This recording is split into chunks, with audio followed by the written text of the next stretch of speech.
After the end of World War II, the world was split into two, East and West. This marked the beginning of the era called the Cold War.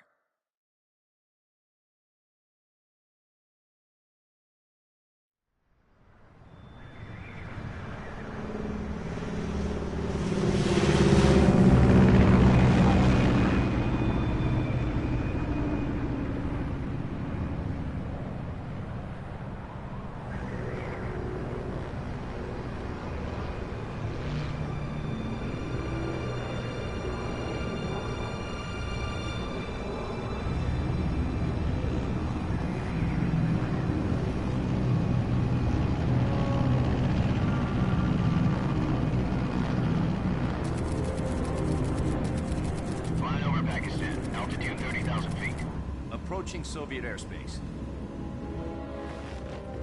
20 minutes to drop off. Commencing internal depressurization. Equipment check. Arm main parachute. All right. You ready to go? Drop zone still showing a high pressure mass. Cav okay. Good. We've got high visibility.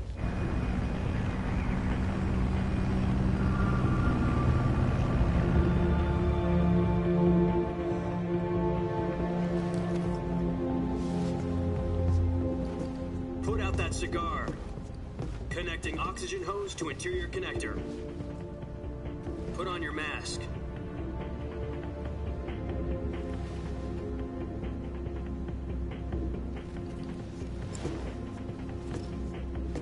Does this panty waste know what he's doing? Approaching release point. 10 minutes to drop off. Hey, are you deaf?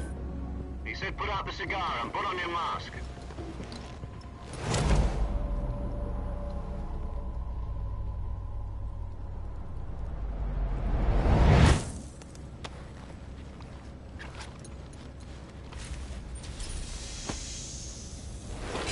Depressurization complete. Checking oxygen supply. 6 minutes to drop off. Opening rear hatch.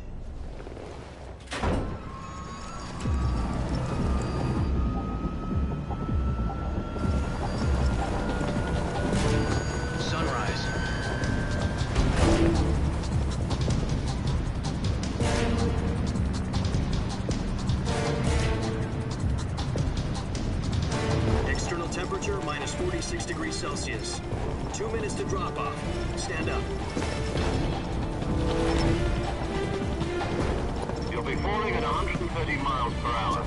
Try not to get frostbite from the wind chill. 1 minute to drop off. Move to the rear. Activate bailout model. This is one for the history books. The world's first halo jump. 10 seconds to drop off. Stand by. Status okay, all green. Prepare for drop-off. Countdown. 5, 4, 3, 2, 1. Spread your wings And fly. God be with you.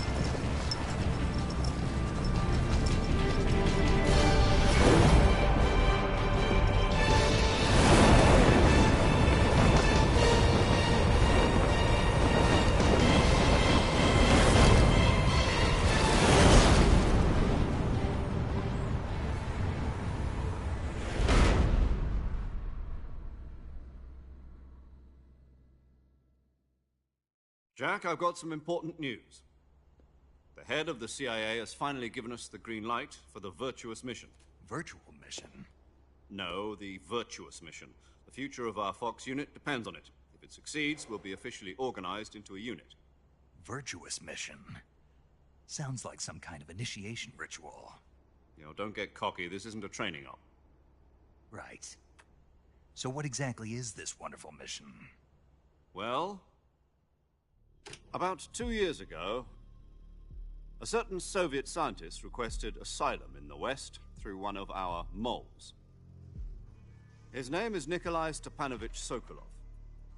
He's head of the OKB 754 Design Bureau, one of the Soviets' top-secret weapon research facilities, and the East's foremost expert on weapons development. Sokolov? Isn't he that famous rocket scientist? The very same.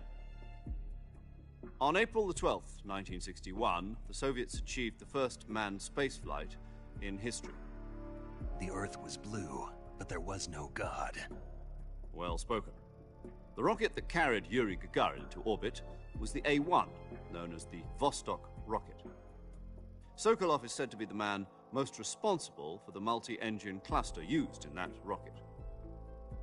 After Gagarin's flight, Sokolov left rocket development to become the head of the newly established Design Bureau. From a lowly technician to head of a design bureau, that's quite a success story, so why'd he want to defect? It seems he'd become afraid of his own creations. Afraid? Call it a crisis of conscience. And for that, he left his country and his family behind and went over the fence? Not exactly. One of his conditions was that his family was also to be taken safely to the west. We used a mole to get the family out first, and succeeded in sneaking Sokolov over the Berlin Wall shortly afterwards. I was the one who conducted the operation. The security on the eastern side was still full of holes back then. Then what? We got Sokolov over in one piece, but the whole ordeal had left him exhausted, and we checked him into a hospital in West Berlin. It took him 2 weeks and more than 600 miles to get from the research facility in the Soviet Union to Berlin. He was in no condition to say anything coherent.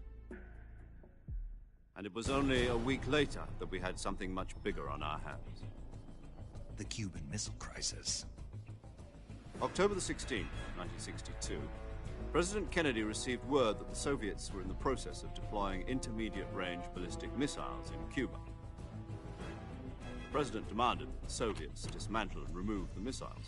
At the same time, he announced a naval blockade to prevent further missile shipments from reaching Cuba.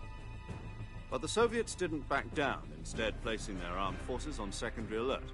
Soviet transport ships carrying missiles continued on course towards Cuba.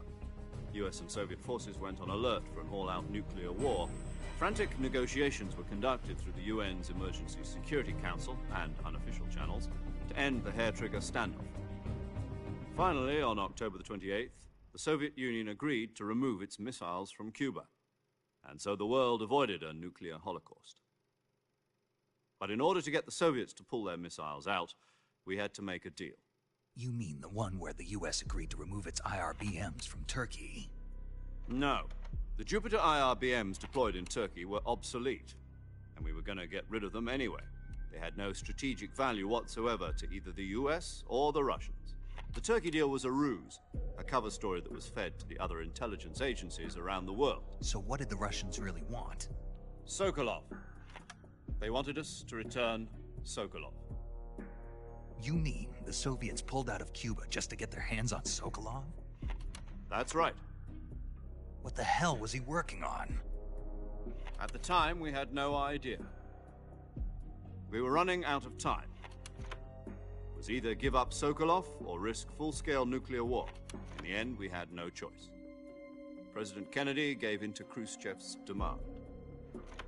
The next day, I got Sokolov out of the hospital, handing him over to agents on the eastern side. Sokolov kept on screaming, "Save me," until he disappeared from my sight. Then, a month ago, we received some new information from one of our moles. About Sokolov? Yes. He was taken back to the research facility and forced to continue working on the weapon in question under KGB supervision. What's more, it's on the verge of completion. So what kind of weapon is it? Something to do with space rockets? No, missiles. Same technology. I guess you're right. We don't know the details, but it appears to be a new kind of nuclear device. For half a year now, the Soviets have been conducting frequent nuclear tests at Semipalatinsk. Something to do with the weapon, I assume. We're talking about a secret weapon so big that Khrushchev was ready to pull out of Cuba to get it back. Is Sokolov still in the facility? No. According to our intelligence, he's in Selinoyarsk, a place in the mountains about 3 miles to the west that's known as the Virgin Cliffs. The Virgin Cliffs. Nice name for a virtuous mission. They moved him there just recently. Why? Apparently, they're conducting a field test of the weapon, but it's our best chance to get him back. This mission would never have been possible if he was still in the research facility. This is our last chance. Sokolov must have known that too when he contacted us.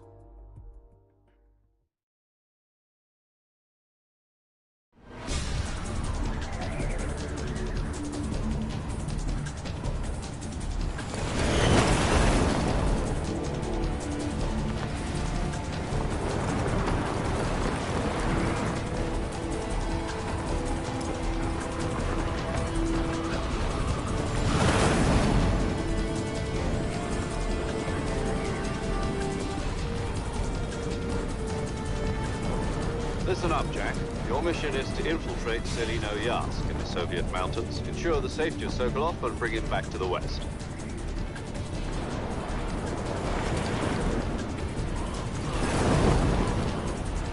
If we don't get Sokolov back before that weapon is complete, we'll be facing a major crisis.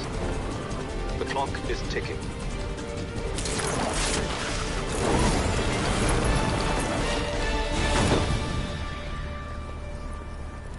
Once we've confirmed the rescue of Sokolov, stand by at the recovery point. A recovery balloon will be dropped at that point. Helium will be pumped into the balloon to inflate it. The process takes about 20 minutes. Once it's complete, the gunship's arm will latch onto the balloon and pull it up. The Fulton surface-to-air recovery system. I'm familiar with the theory. Take it easy. It's been combat-proven. Do you think Sokolov is up to it? The shock will be less than during a parachute jump, and the arm can handle up to 500 pounds. So you're planning on going over the border in a single combat Talon? She's equipped with two 6-barrel 20mm Vulcan cannons, as well as two 40mm machine guns. Sounds like she could hold her own against a battalion of tanks. Even with the fuel in the reserve tank, we're facing a 4-hour time limit.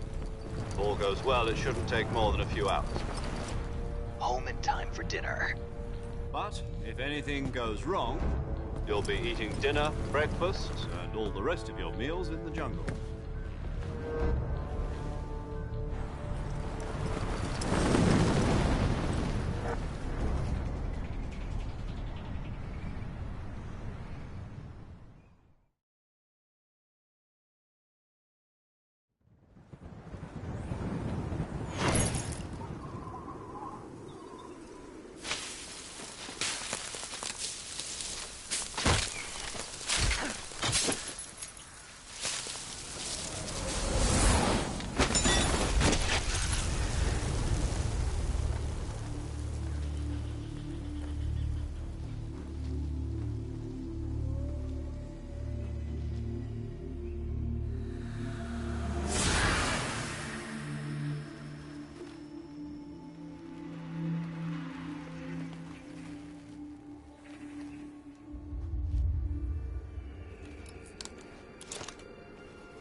Do you copy?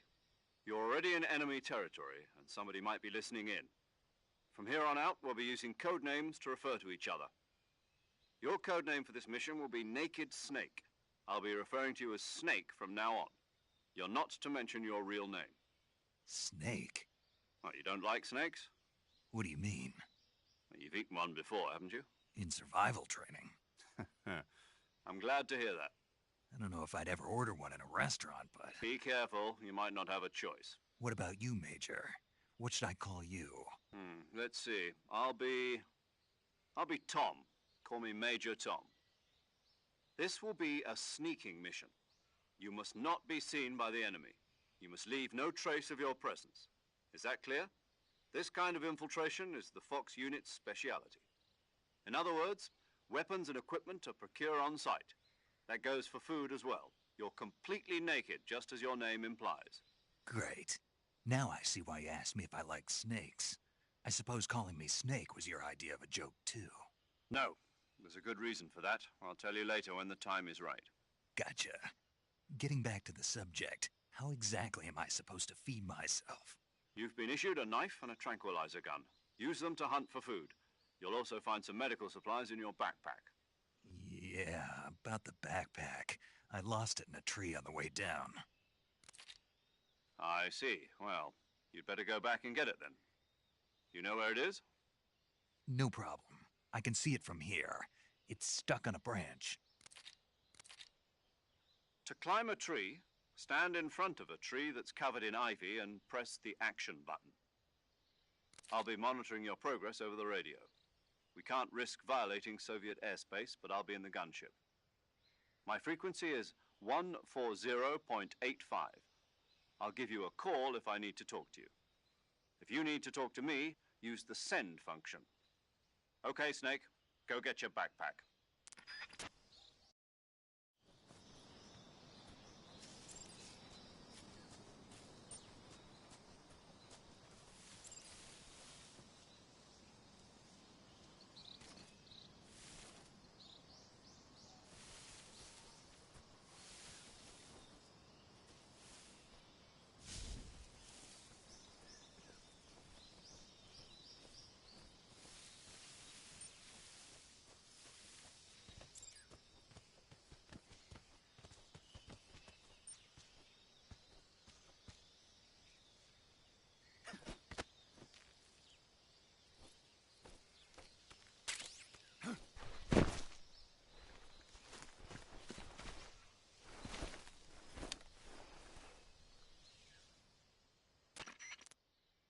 I see you've retrieved your backpack, Snake.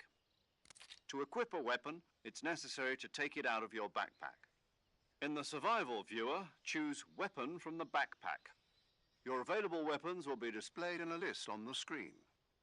From that list, choose the weapon you want to equip and press the Enter button.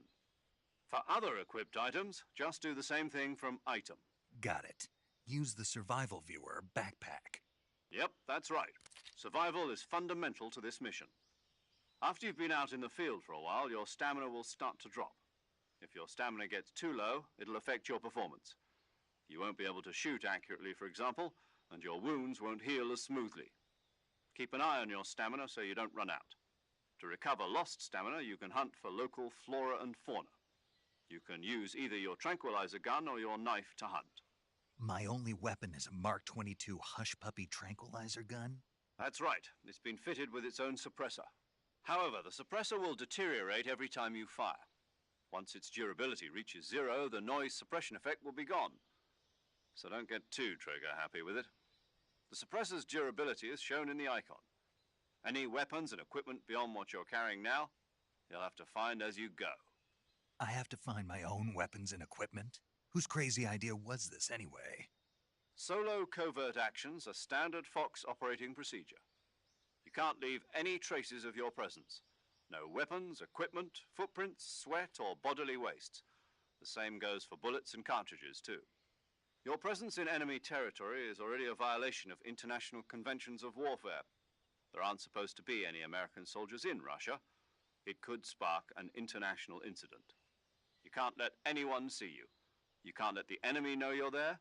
This is a stealth mission. You're a ghost, Snake, in every sense of the word. And there'll be no rescue if you're captured. The military and US government will deny any involvement in the affair. Then I'll just have to take care of myself, huh? I'm afraid so. You've been given a fake death pill for that purpose. SIS guidelines stipulate that soldiers on covert ops like this one be issued a potassium cyanide capsule. Tape it to your body so you can take it when you need to. How generous of you. Use it if you're taken prisoner by the enemy. It'll send you into a state of false death for a short time. Fooling them into thinking that I'm really dead. So, how do I come back to life? Just take the revival pill. You mean that thing they put in my tooth before the mission? That's the one. But be careful. If you remain in a state of false death for too long, nothing will be able to bring you back. Remember that. I'll keep it in mind. You said this was a solo mission, right? Right. I guess that means I can't count on any reinforcements. Correct. The mission rests entirely in your hands. A real one-man army. Relax. There's a support team ready to back you up over the radio. Who? I'll introduce them to you. This time, survival is of utmost importance. The first member of the support team will be in charge of monitoring your physical condition, acting as a medic, so to speak, as well as recording your mission data. She's a member of Fox as well, and she's here on the gunship with me. She? Hello, Snake. I'm paramedic. Nice to meet you. Paramedic. As in a medic who comes in by parachute. Aren't you going to tell me your real name? Are you going to tell me yours, Mr. Snake? My name, huh? It's John Doe. And they call you Jack for short. You're a regular Captain Nemo. A name means nothing on the battlefield. After a week, no one has a name. What's your name? Jane Doe. Very funny. I wasn't joking, but I'll tell you my name only if you manage to make it back alive. My frequency is 145.73. She's also in charge of recording your mission data. Whenever you want to save, send a message over the reserved save frequency, 140.96. So saving lets me record my mission data. That's right. It also records the state of your health. Good to know. There's one more person I want to introduce you to, Snake. Huh? Speaking of snakes, you remember the boss, don't you? A legendary soldier and your mentor. Actually, it was the boss that got the DCI's authorization in the first place. She's going to be serving as Fox's mission advisor. The boss is? She also helped me plan this mission. She and I were at SAS together. Jack, is that you? How many years has it been? Boss? That's right. It's me. Talk to me. Let me hear your voice. It's been 5 years, 72 days, and 18 hours. You've lost weight. You can tell just by the sound of my voice. Of course I can. I know all about you. Really? Well, I don't know anything about you. What's that supposed to mean? Why'd you disappear on me all of a sudden? I was on a top-secret mission. You didn't need me anymore. But there were still so many things I wanted you to teach me. No, I taught you everything you needed to know about fighting techniques. I taught you all I could. The rest you needed to learn on your own. Techniques, sure. But what about how to think like a soldier? How to think like a soldier? I can't teach you that. A soldier needs to be strong in spirit, body, and technique. And the only thing you can learn from someone else is technique. In fact, technique doesn't even matter. What's most important is spirit. Spirit and body are like two sides of a single coin. They're the same thing. I can't teach you how to think. You'll just have to figure it out for yourself. Listen to me, Jack. Just because soldiers are on the same side right now doesn't mean they always will be. Having personal feelings about your comrades is one of the worst sins you can commit. Politics determine who you face on the battlefield. And politics are a living thing. They change along with the times. Yesterday's good might be tomorrow's evil. Is that why you abandoned me? No, it had nothing to do with you. I already told you, Jack. I was on a top-secret mission. A soldier has to follow whatever orders he's given. It's not his place to question why. But you're looking for a reason to fight. You're a natural-born fighter, but you're not quite a soldier. A soldier is a political tool, nothing more. That's doubly true if he's a career soldier. Right and wrong have no place in his mission. He has no enemies and no friends. Only the mission. You follow the orders you're given. That's what being a soldier is. I do whatever I have to get the job done. I don't think about politics. That's not the same thing. Sooner or later, your conscience is going to bother you. In the end, you have to choose whether you're going to live as a soldier or just another man with a gun. There's a saying in the Orient, loyalty to the end. Do you know what it means? Being patriotic. It means devoting yourself to your country.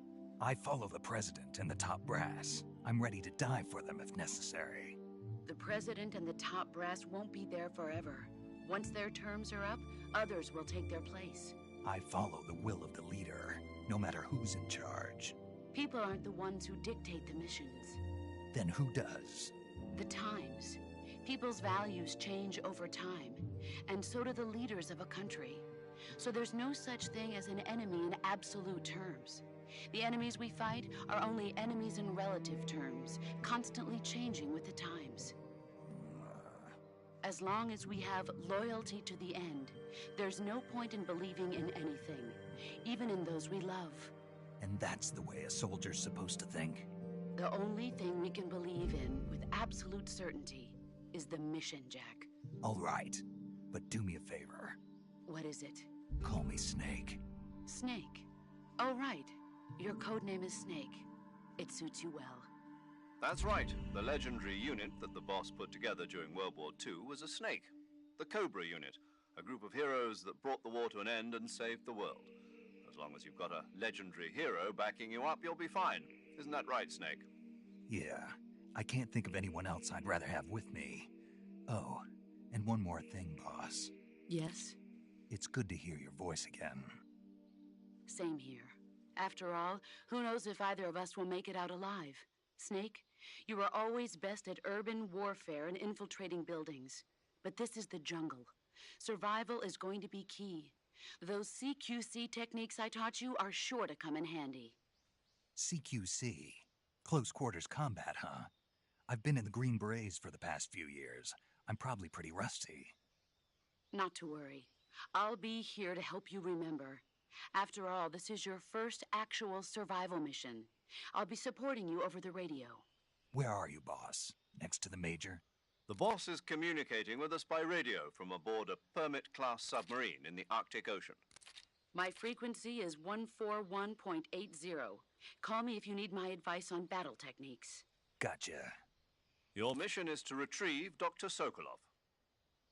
Dr. Sokolov is being held in an abandoned factory located to the north of your current position. Avoid heavy combat and don't let anyone see you. Don't forget that this is a stealth mission. Snake, try to remember some of the basics of CQC.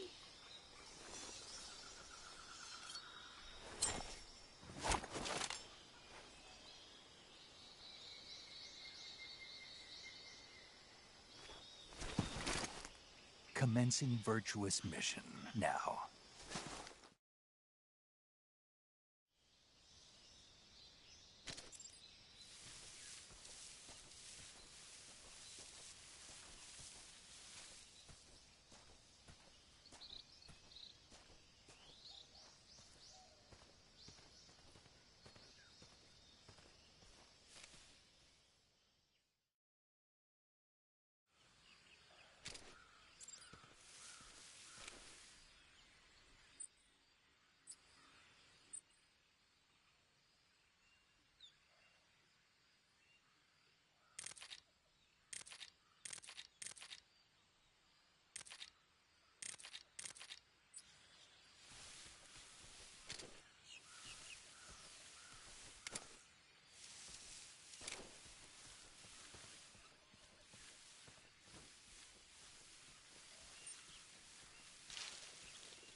Major, I've spotted 2 enemy soldiers. They're probably KGB troops sent to guard Sokolov. AK-47s and grenades.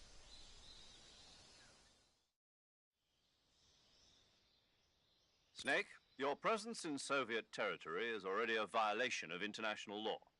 We can't let the Kremlin find out that the CIA and the American government are involved. Contact with the enemy is strictly prohibited. Don't engage them in battle either. This is a stealth mission. Got that? The Major is right. The point of this mission is to sneak through the jungle without being seen. The success of the mission depends on how well you use your camouflage. Change your camouflage by selecting Camouflage from the Survival Viewer. The Uniform option lets you pick your uniform, while the Face option lets you change your face paint. Choosing camouflage that blends in with your surroundings will help you conceal yourself more effectively. Also, don't forget that anything that moves will stand out in the jungle. If you just stand up and run around like an idiot, you're bound to be spotted. But if you crawl instead, you should be able to sneak by without being noticed. You can see how effective your camouflage is by looking at the Camo Index. The Camo Index shows how well your current camouflage blends in with the surrounding area. The higher the value, the harder you are to spot, and vice versa. The key is to make yourself one with nature. Keep that in mind as you go along, okay?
sausage.